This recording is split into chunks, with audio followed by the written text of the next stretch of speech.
Live and direct. All right. We are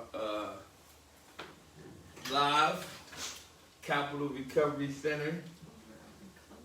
All right, I'm about to get everything situated.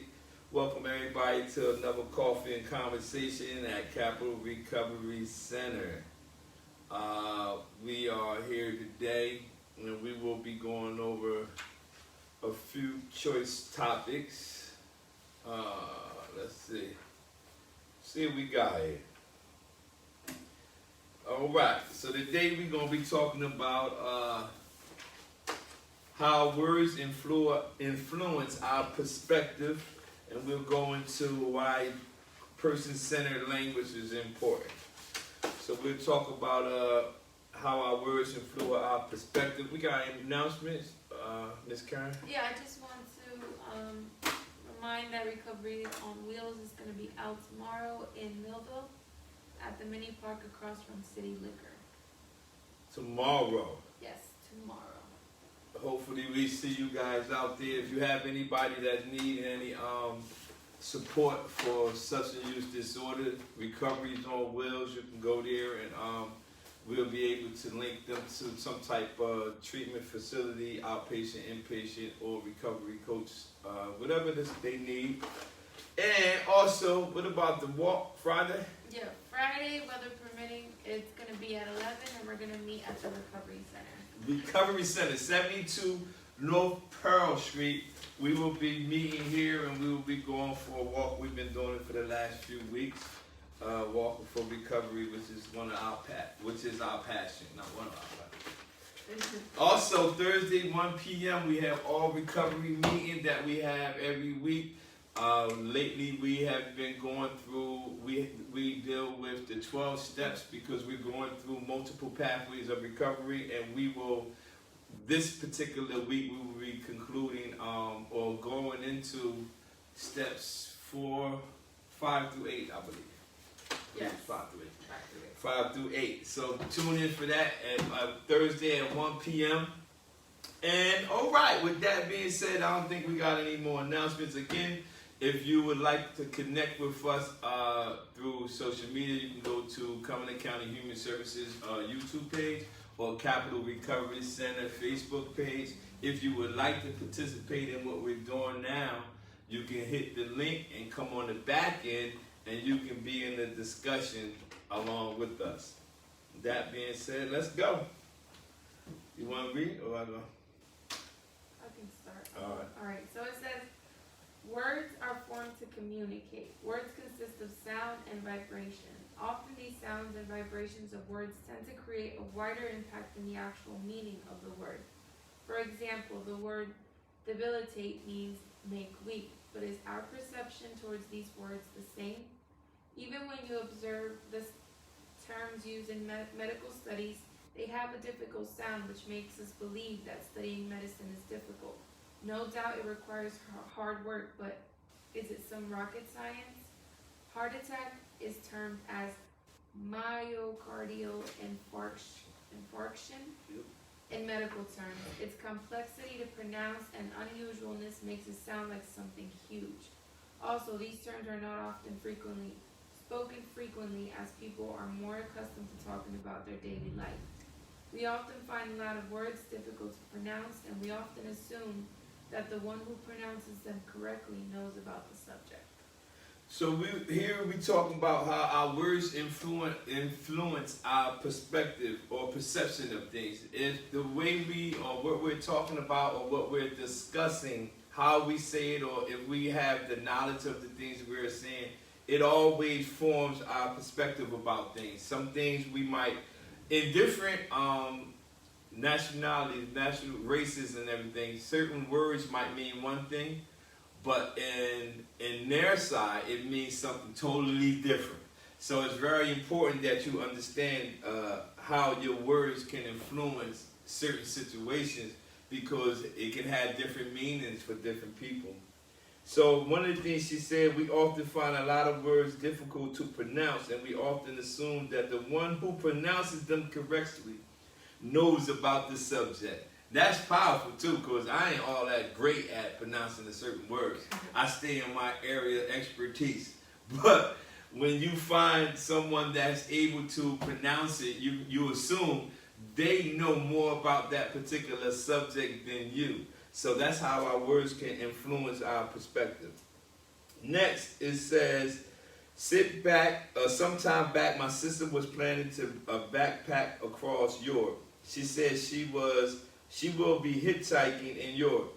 Whenever she said that people around thought of her as a very cool and an adventurous person, but had she used taking the lift, would the expression be the same? So sometimes when the way you say certain words, if you change the words that you use, even though she was going to be doing the exact same thing, if she would have used a different word, they would have been looking at the situation or looking at her differently than how they was looking at her when she used this particular word. And that's important because in recovery, a lot of times we can talk ourselves into situations and we can talk ourselves out of some situations. Me, prime example, when I was addicted to drugs, I used to tell my wife that I won't always be addicted to drugs. Now, granted, I was literally using drugs when I said it. And she should be like, what in the world is wrong with this guy? This guy is actually crazy. But my words influenced my perception of things.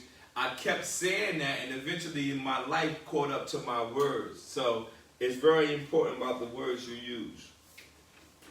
Okay, you can go. In the book Predictably Irrational, the author talks about the effect of expectations. He talks about culinary sensations, a U.S.-based caterer's description of food, which goes as follows. Melange Yeah.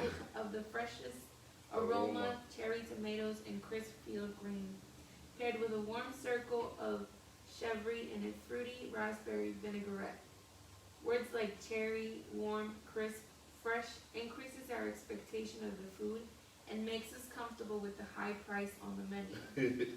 So I can sell you a diary telling you to write about your beautiful memories and thoughts on the same and sell it to you for $1,500 as the papers are handmade, where you will not consider the fact that you don't need handmade paper to pen down your beautiful memories. So he basically was saying that all these fancy other words that we couldn't pronounce, we didn't understand the fancy words. But the words like cherry, warm, crisp, that's what actually sold us on. If you read in the menu and you can't pronounce the words, that's the words that you couldn't pronounce wouldn't actually sell you on buying that particular thing off the menu. It was the words that you could understand. So our words form our perception of how we see things all in our life. That's every area of our life too. That's not just in one area. That's every area. Yes, I did. My wife said you spoke it into existence. She's watching us. All right. The next it says the choice of words can also create an emotional impact. In a paper named Words and Perceptions Therapy or Threat, Mr. Williams had pointed out the relevance of words used by psychotherapists in curing patients wherein words having the same meaning can have a very emotional impact on different patients. So he says, he pointed out in this lesson that relevance of words used by psychotherapists in curing patients. He said that they use words to help cure patients at this particular facility. Now that's a powerful thing if you look at it. He didn't say he used some medication. He said they use words. So remember, we're talking about how words influence our perceptions of things. The words that we talk, the way we speak, what we say, it always influences that. And me having a spiritual foundation and reading the Bible is a Bible verse that says death and life is in the power of our words, or the power of our tongue. So that means that our words can create or influence the perceptions that we have in life. So you have to understand that. All right, Ms. Karen. It says there has been research on the impact on your own self when you use certain words. In an article, language has the power to make the invisible appear real. Hold on, stop, pull over, pause, park. I can't let you go by that. It says in an article, language has the power to make the invisible appear real. Remember, I was saying that I was addicted, but I was saying that I won't always be addicted. So my language had the power to make the invisible to appear real. Not only appear real, but it came into fruition. I'm sorry, but that was just good. That good. It says the writer talks about the power of yes. He says that our perceptions and expectations of optimism can be altered with a single word, yes. On the other side, no can make you feel negative. Yes is like a green light which implicitly says go, while no is like a red signal telling you to stop. Wow, that's good. That's good. Listen, yes, it gives you the appearance of a green light. No gives you the appearance of a red light. Yes, no. You have to get that down into your brain, even though you probably be struggling with something, no matter what your struggle might be. There is a time when those two things need to be simplified, like green, go, red, stop. These are the things that have to click in our particular issues. I think the word no is so negatively viewed because you well, for me, when I see no, I see rejection, I see might disappoint, or, that's why I guess people find it difficult sometimes to say no. Yeah, it's hard to say no. You feel like you letting someone down. Like, it's I was reading something today. I'm reading a book about the measure of a man. And in the particular book, it was saying, like, women are easy to see danger. Men sometimes wait till they get in danger. And it says women will ask for help before they get into. They see it, but they'll ask for help. Men wait till they get in danger and say help. Like, it's two different, ways of viewing it. And that's crazy because we got to look at the same thing, like stop and say go, or yes and say no. But it's hard. Some people have a difficulty saying no because they don't want to, like you said, feel like they letting the person down. Okay, and then we can let's go down to the bottom where I read it. All the way down here, it says, when one describes the accident as he broke the glass, they tend to blame or punish someone more as against to people to describe it. The vase broke. Thus, the language guide our reasoning for the event.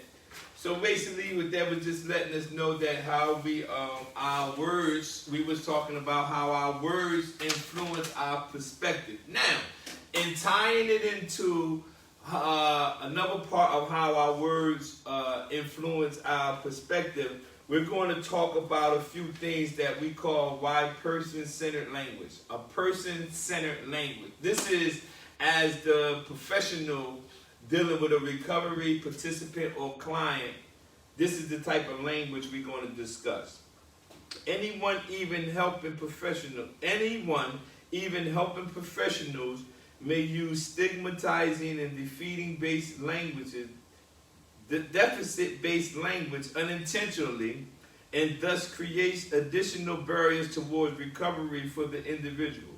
Everyone must make a conscious effort to reframe situations through person-centered language. Remember, we're talking about words influencing our perception and person-centered language. The following examples highlight the importance of utilizing person-centered language when conceptualizing an individual and describing the individual to colleague. One example is written from a more traditional perspective, and the other written for a more person-centered, strength-based perspective. Be sure to read the note that follows the description. Go ahead, you want to go read the description? Yeah, the first one says, Drew is an addict that began abusing drugs and alcohol around 12 years old. Drew was manipulative and a real party animal. The addict hit rock bottom and even cut their wrists. The cutter was out of control and placed in rehab at age 13. Drew's mother was unfit, so the addict emancipated themselves at age 14 from her and abused the system. All right, now you heard the language of that. Now the next one says, Barry is the person that has a substance use disorder. Barry is resourceful and talented actor that began their career at 11 months old. Their mother took them to many parties and Barry was exposed to the substance at a young age. After a couple of years, Barry couldn't successfully cope with their substance use disorder and needed treatment, which they received. Barry's mother was experiencing barriers to successful parenting. Barry decided to emancipate themselves at age 14, as that decision seemed to be self-advocating for their best choice for recovery. You see the language shift from one person to the next.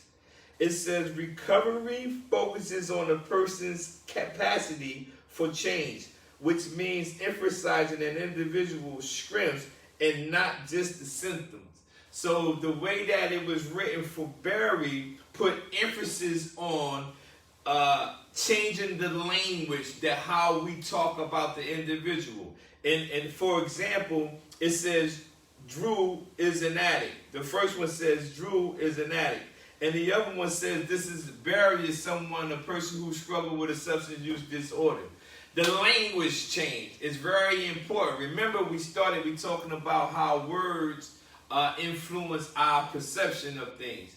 And this is dealing with the person that addiction-focused professional has to change their language also to better help the individuals that we are dealing with. It is very important.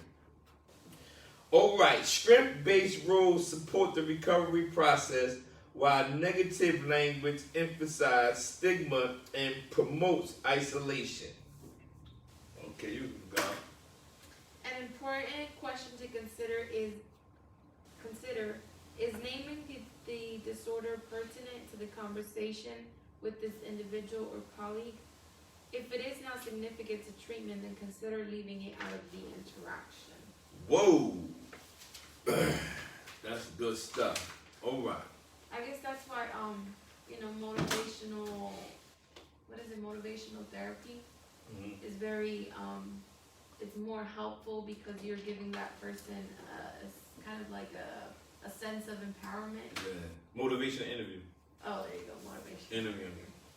But yeah, because that dialogue gives them, because we have to, what we trying to talk about when we talk about words influence our perception. We want the individuals that we deal with to know that they actually are in the power of changing their lives. But we just need to help empower them and let them see that you actually have more control over your life than you actually think. And it all starts with your words. So motivational interviewing is a tactic or a tool that we use to try to help show the individuals that, listen, don't nobody know more about you than you. You know the most about you and your circumstances. But we do, however, have to change the way we talk about it. Now, let's go to this one right here, and we're going to end with this. It says, you want to read it? Person-centered language is language that puts people first. People are so much more than their substance use disorder, mental illness, or disability. Using person-centered language is about respecting the dignity, worth, unique qualities, and strengths of every individual. A person's identity and self-image are closely linked to the words used to describe them. And I love this because one of the things, like I say, I'm a speaker. I speak in any type of platform, different platform, but I also speak to myself the exact same way that I speak to others. But when she read using person-centered language, it's about respecting the dignity, worth, unique qualities, and strength of every individual. every time I'm talking to someone who struggles with a substance use disorder, I always see myself when I used to struggle like that. I don't see myself in that stage at that time, but I always remember when I was in that particular situation, what was my mindset? My mindset was I can change my situation. I just didn't know how to go about it. So I always remembered that when I was incarcerated, how I got treated when I was incarcerated, I felt like I didn't have any dignity. I wasn't worth anything. I just was a person that, ran around and committed crime. But actually it was just, I was a good person. I just made a lot of bad decisions. So when we're talking about person-centered language, when we want to talk to individuals and let them know that they have their dignity, they have worth, they have unique qualities, and we want to point out the strength in individuals. Here at Capital Recovery Center, that's what the recovery coach's focus is, to try to pull out the strengths, not the weaknesses. We have to document the weaknesses that an individual have, but we want, more importantly, to find out what strengths they have. Utilizing person-centered languages emphasizes the person first rather than the illness. I say this all the time. Stop saying I'm an addict. Don't say I'm an addict. You are a person who struggles with a substance use disorder. Don't say I am an addict. I don't care what platform I'm on. I would never ever say that. I never felt right when they had me saying it before. A person-centered approach shifts the sole focus towards their unique recovery and individual strength. It put the focus on getting to know the person, not just the illness. So we're talking about person-centered language. We're talking about putting how words influence our perception of things. Let's see. Let's go to. Go ahead, you can read that. Then I want to go to these. Go through, yeah. Conversely, when a practitioner uses deficit-based language filtered through a diagnostic label, they may become negatively biased and depersonalize the individual they are working with. Practitioners sometimes use casual labels when describing individuals, such as junkie for an individual with a substance use history, or cutter for an individual that engages in self-harm. Typically, practitioners are not intended to demean individual, but using this language can become an accepted part of the agency's culture. These narrow and negative labels are stigmatizing and can result in discriminatory and ineffective care. Woo! These things is not good. So we're going to look at, when she read, she said practitioners sometimes use casual labels when describing individuals such as a junkie. I could not stand being around someone. I would be around someone who didn't know my past history. And I hear them use the terminology when they see someone who is struggling with a substance use disorder.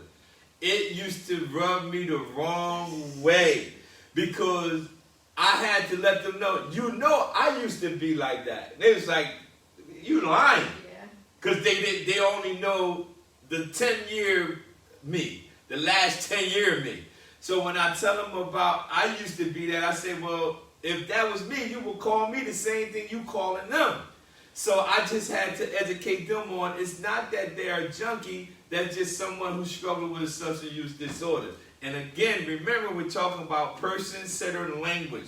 But what we want to do is we're going to go over some of the language that's used, and then we're going to give you the ones that are strength-based. So I'll read one, and you can read the other. I take all the addict side, deficit-based. Okay. All right.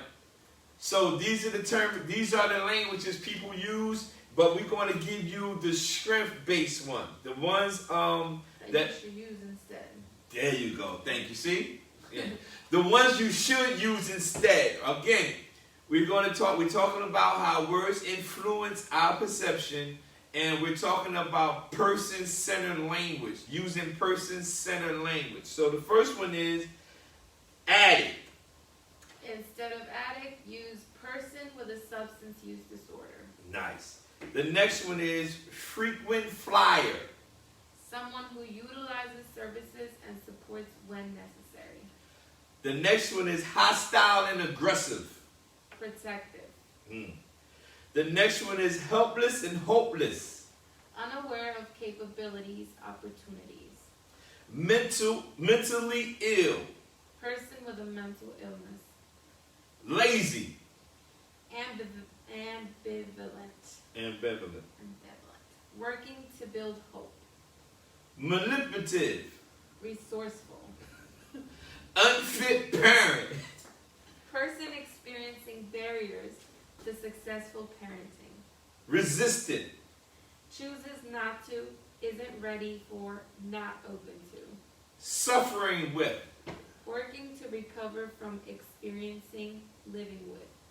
Abuses the system. A good self-advocate. That's a good one. That was it. Weakness. Where do you see that at? Right here. Weakness. Barriers to change or need.